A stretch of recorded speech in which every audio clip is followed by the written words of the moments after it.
ತತ್ವಮಸಿ ಚಾನಲ್ ಪ್ರೇಕ್ಷಕರಿಗೆ ನಿಮ್ಮ ವೆಂಕಟರಾಘವನ್ ಮಾಡ್ತಕ್ಕಂಥ ನಮಸ್ಕಾರಗಳು. ಪ್ರೇಕ್ಷಕರೇ, ಇದು ಉಡುಪಿ ನ್ಯೂಮರಾಲಜಿ ಅಂಡ್ ಕಾರ್ಯಕ್ರಮ. ನಮ್ಮ ಚಾನಲನ್ನು ನೀವು ನಿರಂತರವಾಗಿ ವೀಕ್ಷಣೆ ಮಾಡ್ತಾ ನಮಗೆ ಅಭಿನಂದನೆಗಳನ್ನು ತಿಳಿಸ್ತಾ ಇರೋದರಿಂದ ನಾವು ಮತ್ತಷ್ಟು ಉತ್ಸಾಹದಲ್ಲಿ ಕಾರ್ಯಕ್ರಮಗಳನ್ನು ಮಾಡ್ತಾ ಇದ್ದೀವಿ. ಇವತ್ತು ಫೆಬ್ರವರಿ ತಿಂಗಳಲ್ಲಿ ಪವಿತ್ರವಾದಂಥ ಶಿವರಾತ್ರಿ ಬರ್ತಕ್ಕಂಥ ದಿನ. ನೀವೆಲ್ಲರೂ ಪರಮಶಿವನ ಕೃಪೆಗೆ ಪಾತ್ರರಾಗಬೇಕು. ಶಿವನಿಗೆ ಆಡಂಬರ ಇಷ್ಟ ಇರೋದಿಲ್ಲ. ನೀವು ನೋಡಿರ್ತೀರಿ, ಶಿವ ಯಾವುದೇ ಆಭರಣಗಳನ್ನು ಹಾಕ್ಕೊಂಡಿರೋದಿಲ್ಲ. ಅವ್ರ ಮೈ ಮೇಲೆ ಇರ್ತಕ್ಕಂಥ ಸರ್ಪಗಳೇ ಅವರ ಆಭರಣಗಳು. ಅವರು ಸ್ಮಶಾನವಾಸಿ. ಸ್ಮಶಾನದಲ್ಲಿರ್ತಕ್ಕಂಥ ಬೂದಿಯನ್ನು ತಮ್ಮ ಮೈಗೆ ಲೇಪನ ಮಾಡ್ಕೊಂಡಿರ್ತಾರೆ. ಈ ತತ್ವ ಏನು ಹೇಳುತ್ತಂದರೆ, ನೀನು ಆಡಂಬರದ ಜೀವನ ನಿನಗೆ ಉಪಯೋಗ ಇಲ್ಲ. ಆತ್ಮಜ್ಞಾನವನ್ನು ಪಡ್ಕೋ. ಆತ್ಮದಲ್ಲಿ ಪರಮೇಶ್ವರನ ನೀನು ಯಾವತ್ತು ನಿರಂತರವಾಗಿ ನೋಡ್ತಾ ಇರ್ತೀಯೋ ನಿನ್ನ ಇಷ್ಟಾರ್ಥಗಳನ್ನು ನೆರವೇರುತ್ತೆ. ಯಹಲೋಕ ಪರಲೋಕದಲ್ಲಿ ಕೂಡ ನಿನಗೆ ಜಯ ಸಿಕ್ಕತ್ತೆ. ಪರಮೇಶ್ವರನನ್ನು ಧ್ಯಾನ ಮಾಡಿ. ಕನ್ಯಾ ರಾಶಿಯವರಿಗೆ ಇವತ್ತು ನಾನು ಮಾತಾಡ್ತಾ ಇದ್ದೀನಿ. ಫೆಬ್ರವರಿ ತಿಂಗಳಲ್ಲಿ ಕನ್ಯಾ ರಾಶಿಯವರಿಗೆ ಗೋಚಾರದಲ್ಲಿ ಸಾಕಷ್ಟು ಅದ್ಭುತಗಳು ಕಾಣ್ತಾ ಇದೆ. ಮುಖ್ಯವಾಗಿ ಗುರು ಭಗವಾನರು 9ನೇ ಮನೆಯಲ್ಲಿದ್ದಾರೆ, ಭಾಗ್ಯದ ಸ್ಥಾನದಲ್ಲಿ ಸಪ್ತಮಾಧಿಪತಿ ಮತ್ತು ವಿದ್ಯಾಸ್ಥಾನದ ಅಧಿಪತಿ ಭಾಗ್ಯಸ್ಥಾನದಲ್ಲಿದ್ದರೆ ವಿವಾಹದಲ್ಲೂ ಸುಖ, ವಿದ್ಯಾಭ್ಯಾಸದಲ್ಲೂ ಕೂಡ ಜಯ. 10ನೇ ಮನೆಯಲ್ಲಿರ್ತಕ್ಕಂಥ ಕುಶ ನಿಮಗೆ ಸಾಮರ್ಥ್ಯವನ್ನು ಕೊಡ್ತಾ ಇದ್ದಾನೆ, ಪ್ರೋತ್ಸಾಹವನ್ನು ಮಾಡ್ತಾ ಇದ್ದಾನೆ, ಎನರ್ಜಿಯನ್ನು ಕೊಡ್ತಾ ಇದ್ದಾನೆ. 2025 9 number is ready to give results. Take action. ಪ್ರಯತ್ನವನ್ನು ಮಾಡು ಅಂತ ಹೇಳ್ತಾ ಇದ್ದಾರೆ.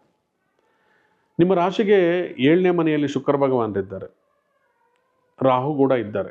7ನೇ ಮನೆಯಲ್ಲಿ 2 ಗ್ರಹಗಳು ಅಷ್ಟು ಶುಭ ಕೊಡ್ತಕ್ಕಂಥವ್ರಲ್ಲ. ಕುಟುಂಬಾಧಿಪತಿ 7ನೇ ಮನೆಯಲ್ಲಿದ್ದಾರೆ ಅಂದರೆ ಕುಟುಂಬದಲ್ಲಿ ಸ್ವಲ್ಪ ಕಿರಿಕಿರಿಯನ್ನು ಮಾಡ್ತಾರೆ. ಸಣ್ಣ ಪುಟ್ಟ ವ್ಯಾಜ್ಯಗಳು, ಸಣ್ಣ ಪುಟ್ಟ ಮಿಸ್ಅಂಡರ್ಸ್ಟ್ಯಾಂಡಿಂಗ್ಸ್. ಈ ಸಣ್ಣ ಪುಟ್ಟ ಮಿಸ್ಅಂಡರ್ಸ್ಟ್ಯಾಂಡಿಂಗ್ಸ್ ಇದನ್ನೆಲ್ಲ ನೀವು ದೂರ ಮಾಡ್ಕೋಬೇಕಂದ್ರೆ ಇದು ಪವಿತ್ರ ತಿಂಗಳು. ನಿರಂತರವಾಗಿ ಅರ್ಧನಾರೀಶ್ವರ ಸ್ತೋತ್ರವನ್ನು ಓದಿ. ನಾನು ಪದೇ ಹೇಳ್ತಾ ಇದ್ದೇನೆ ಅರ್ಧನಾರೀಶ್ವರ ಸ್ತೋತ್ರ ಅಂತ. ಅಷ್ಟೊಂದು ಮಹತ್ವ ಇರ್ತಕ್ಕಂಥದ್ದು. ಅರ್ಧನಾರೀಶ್ವರ ಸ್ತೋತ್ರವನ್ನು ಓದಿ ಭಕ್ತಿಯಿಂದ ಪರಮೇಶ್ವರನನ್ನು ಆರಾಧನೆ ಮಾಡಿ. ನಾಗೇಂದ್ರಹಾರಾಯ ತ್ರಿಲೋಚನಾಯ ಅಂತ ಜಪ ಮಾಡ್ತಾ ಇರಿ. ಆ ಪರಮಶಿವನನ್ನು ಆರಾಧನೆ ಮಾಡಿ. ಅವರು ಬೋಲಾಶಂಕರ್, ನೀವು ಕೇಳಿದ್ದೆಲ್ಲ ಕೊಡ್ತಕ್ಕಂಥವ್ರು. ಯಾರೇ ಆಗಲಿ ಕುಲ ಮತ ಅಂತಕ್ಕಂಥದ್ದು ಏನೂ ಇಲ್ಲ. ನೀವು ನೋಡಿದ್ರೆ ನೀವು ಚರಿತ್ರೆಗಳಲ್ಲಿ, ರಾಮಾಯಣ ಮಹಾಭಾರತಗಳಲ್ಲಿ ರಾಕ್ಷಸರು ಹೆಚ್ಚಾಗಿ ಶಿವನನ್ನೇ ಆರಾಧನೆ ಮಾಡ್ತಾರೆ. ಯಾಕಂದರೆ ಅವರಿಗೆ ಯಾವುದು ಭೇದಭಾವ ಇಲ್ಲ. ಭಕ್ತಿಗೆ ಮಾತ್ರ ಒಲಿತಕ್ಕಂಥ ದೇವರು ಶಿವ ಅಲಂಕಾರ ಪ್ರಿಯರಲ್ಲ. ಶಿವ ಭಕ್ತಿ ಪ್ರಿಯರು, ನಾರಾಯಣ ಅಲಂಕಾರ ಪ್ರಿಯರು. ಅದಕ್ಕಾಗಿ ಈ ತಿಂಗಳಲ್ಲಿ ನೀವು ಸರಳವಾದಂಥ ಆಹಾರ, ಸರಳವಾದಂಥ ಉಡುಗೆ ತೊಡುಗೆ ಇಟ್ಕೊಂಡು ನಿರಂತರವಾಗಿ ಶಿವನನ್ನು ಆರಾಧನೆ ಮಾಡ್ತಾ ಬನ್ನಿ. ಕನ್ಯಾ ರಾಶಿಯವರಿಗೆ ಮುಖ್ಯವಾಗಿ 6ನೇ ಮನೆಯಲ್ಲಿರ್ತಕ್ಕಂಥ ಶನಿ ಭಗವಾನರು ಎಕ್ಸಲೆಂಟ್. 6ನೇ ಮನೆಯಲ್ಲಿ ಶನಿ ಭಗವಾನರು ಇದ್ದಾರೆ ಅಂದರೆ ನೀವು ಏನು ಪ್ರಯತ್ನ ಮಾಡಿದರೂ ಜಯ ಕೊಡ್ತಾರೆ. ಜೊತೆಗೆ ಸೂರ್ಯ ಇದ್ದಾರೆ. ಸೂರ್ಯ ಕೂಡ 6ನೇ ಮನೆಯಲ್ಲಿ ಒಳ್ಳೆಯದು. ಆದರೆ ಶನಿ ಮತ್ತು ಸೂರ್ಯ ಒಂದೇ ಕಡೆ ಇರುವಾಗ 2 ಸರ್ತಿ ಪ್ರಯತ್ನ ಮಾಡಬೇಕು. ಒಬ್ಬರು ಮುಂದಕ್ಕೆ ಹೋದರೆ ಒಬ್ರು ಹಿಂದಕ್ಕೆ ಇಳಿತಾರೆ.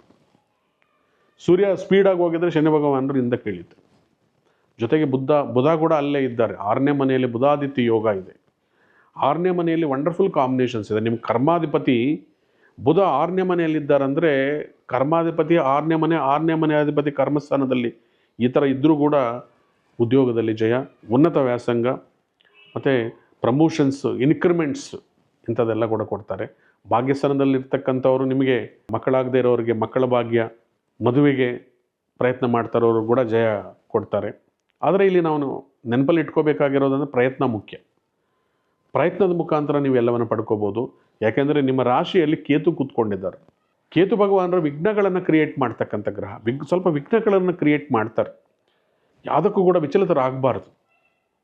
ಧೈರ್ಯದಿಂದ ಈ ತಿಂಗಳಲ್ಲಿ ಯಾವುದು ಪೆಂಡಿಂಗ್ ಇಟ್ಕೊಂಡಿದ್ದೀರೋ, ಏನು ಕೆಲಸ ಮಾಡಬೇಕಂದುಕೊಂಡಿದ್ದೀರೋ ಅದರ ಬಗ್ಗೆ ಗಮನ ಕೊಡಿ. ನೀವು ಜಯಶಾಲಿಗಳಾಗ್ತೀರಿ. ಪ್ರೇಕ್ಷಕರೇ, ಇದು ಉಡುಪಿ ನ್ಯೂಮರಾಲಜಿ ಅಂಡ್ ಅಸ್ಟ್ರಾಲಜಿ ಕಾರ್ಯಕ್ರಮ. ನಿರಂತರವಾಗಿ ನಮ್ಮ ತತ್ವಮಸಿ ಚಾನಲ್ ನಾನು ವೀಕ್ಷಣೆ ಮಾಡ್ತಾ ಇರೋದಕ್ಕೆ ನಿಮ್ಮ ವೆಂಕಟರಾಘವನ್ ಅನಂತ ನಮಸ್ಕಾರಗಳನ್ನು ಮಾಡ್ತಾ ಇದ್ದಾರೆ. ಧನ್ಯವಾದ.